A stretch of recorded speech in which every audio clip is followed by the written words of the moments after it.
Здравствуйте! Сейчас вы послушаете интересную беседу, я вам точно обещаю. Хотел бы кое-что добавить, рассказать, но нет, это будет спойлеры. Смотрите и задумывайтесь. Хотя всем все понятно, но вот тут уже вот так вот уже. Приятного просмотра. Вот ты мой хороший, печенек наелся. Дед, давай поговорим без всякой злобы. Просто потолкуем по-настоящему. Давай. Смотришь украинских блогеров? Вот контент Я... политический. Зачем мне смотреть украинских блогеров? Скажи, с какой целью? Ну, я не Я знаю, им не даю утверждаю, контент. я спросил просто. Я им не... я тебе отвечаю, я не смотрю украинских блогеров, я им не даю контент, им не нужен мой контент. Нет, я имею в виду в Ютубе, не в рулетке, когда ты с ними беседуешь, а в Ютубе вообще смотришь подобные, знаешь, когда на политическую тему там дебаты, короче, дискуссия. Вот такое, ну, Квитан, Джавелина, там вся вот эта туда-сюда, это шайка-лейка, комсомольская ячейка. Я хотел поразговаривать с таким человеком.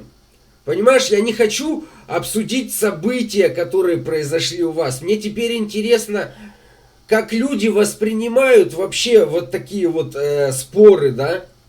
Ведь что та сторона факты говорит. Эти факты для меня важны, а твои факты не важны для меня. И наоборот, вот мне бы хотелось поговорить с человеком, который это смотрит, как он это воспринимает. Ты видел этот стрим? Какой именно? Ну, про который ты говорил. Да, мама дорогая, я их миллионы уже пересмотрел. Это был один стрим такой. Попик и Сергей, да? Нет, вот про который ты говорил, где собрались все украинские блогеры, и они сделали спектакль. Одни выступали сбоку Украины, другие сбоку России. Ты этот имеешь в виду? Буквально неделю-две, да, назад. Ну, и как тебе понравился этот спектакль? Я его частями, я его полностью не смотрел. Ну вот давай хотя бы об этом. Это был эксперимент. Понятно. Вот я об этом и хочу поинтересоваться. Люди, которые это смотрят, я бы хотел... Вот от чего вы отталкиваетесь, когда один человек говорит какой-то факт, доказательство, довод, и другой, вот почему-то одни доводы не воспринимаются. Только идет, знаешь как, вот свой за свой. Неважно, что человек говорит, неважно, прав он или не прав, а получается свой за своего, и все. И тут бабка сказала. Так получается? Смотри, я тебе объясню. Лично я как? Я смотрю, например, нашего блогера, к примеру, любого. Андрей Попика, ты знаешь такого? Да. Вот Андрей Попик, идет стрим, и он встречает россиянина. Да. Он начинает с ним беседу на тему определенную. Например, сейчас у нас тема у него отношения между Россией и Украиной. И он задает вопрос россиянину: кто виноват в войне, Россия или Украина? Россиянин отвечает: Украина. Он ему задает вопрос: почему? Вот. И начинается ерунда. Потому что россиянин не знает, в чем виновата Украина, и начинают выдумывать всякую херню. Наш блогер... Обожди, дядя. Я еще не рассказал. Окей, давай. А наш блогер доказывает ему то, что он говорит, наш блогер, фактами. Фактами. Вот об этом я хочу... А россиянин эти факты не воспринимает. Но дело в том, понимаешь, вот это самая заковыка, об этом я и хочу побеседовать, что это так с вашей стороны вы смотрите.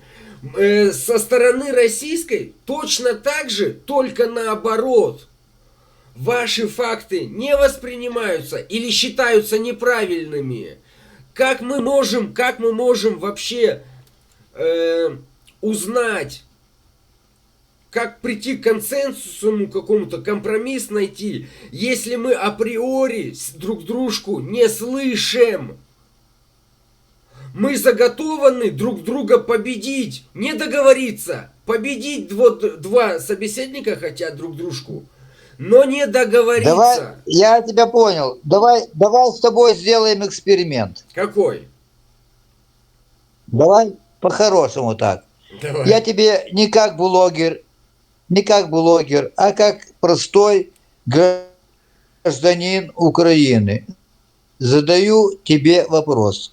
Кто виноват в войне, Украина или Россия? Я как гражданин третьей страны отвечаю, что для меня вопрос поставлен некорректно. Вас стравили, создали ситуации, из-за которых вы сделали те или иные шаги, которые привели вас к войне между собой. Вот моя точка зрения. Так, теперь у меня тебе вопрос. Ты сказал, что представитель ты третьей страны. Какой третий? Я с Германии. Ты гражданин какой страны? Германии. Я родился в СССР, Казахской ССР. Выехал с Казахстана, это был уже государство Казахстан отдельное.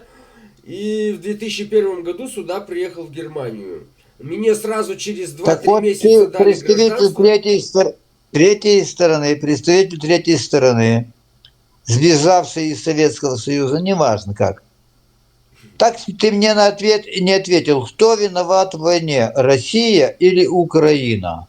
Вот в этом проблема. Я ответил, дед, отец родной, ты меня не хочешь воспринимать, потому что он не устраивает тебя. Я сказал, Стоп, создана ситуация, в стоп, которой вы... стоп, стоп.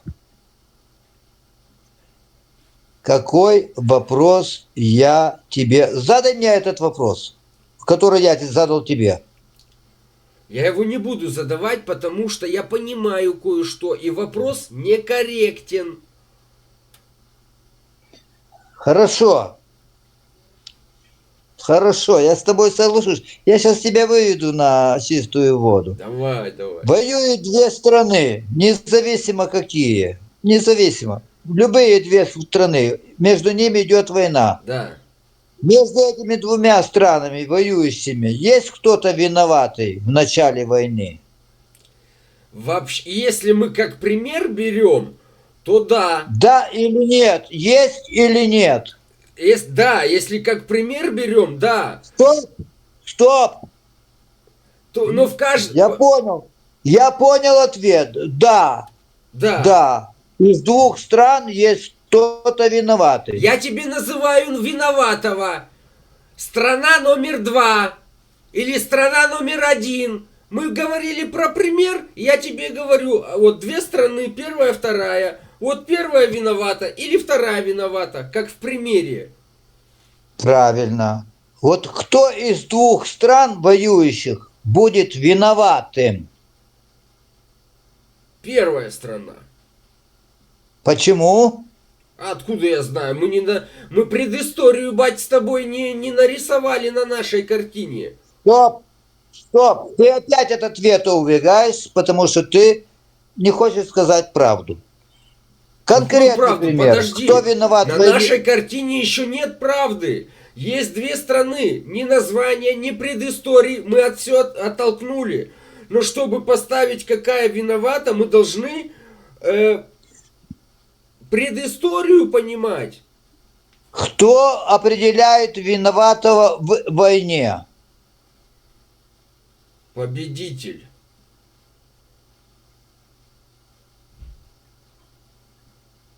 Так исторически всегда.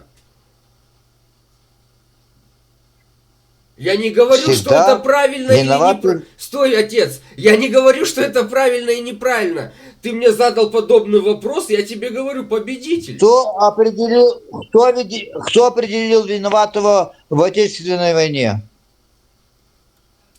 Не во Второй мировой, а в Отечественной. Второй Отечественной. Ну, была Была первая Первая Отечественная, Отечественная. Вторая Отечественная. Была Первая Отечественная. Нет, с Наполеоном это тоже была Отечественная. Ой, блин. Что такое? Что я не так сказал?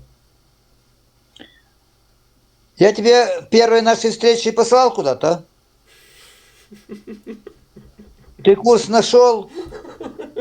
Идешь за русским кораблем. Ты бестолочь тупая. Я люблю тебя, мой хороший, блядь. Вот и все, вот и все, вот и все объяснения.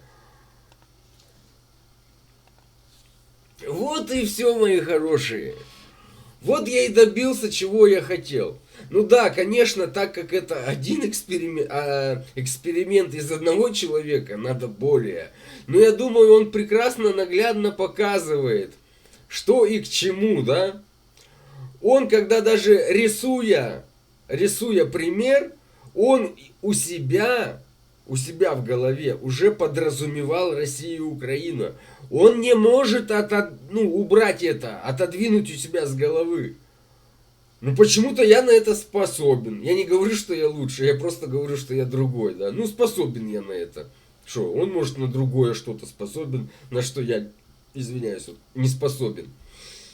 Но мне кажется наглядно, да, когда это просто не устраивает, когда не идешь по протоптанной дорожке, просто не устраивает, вот и все.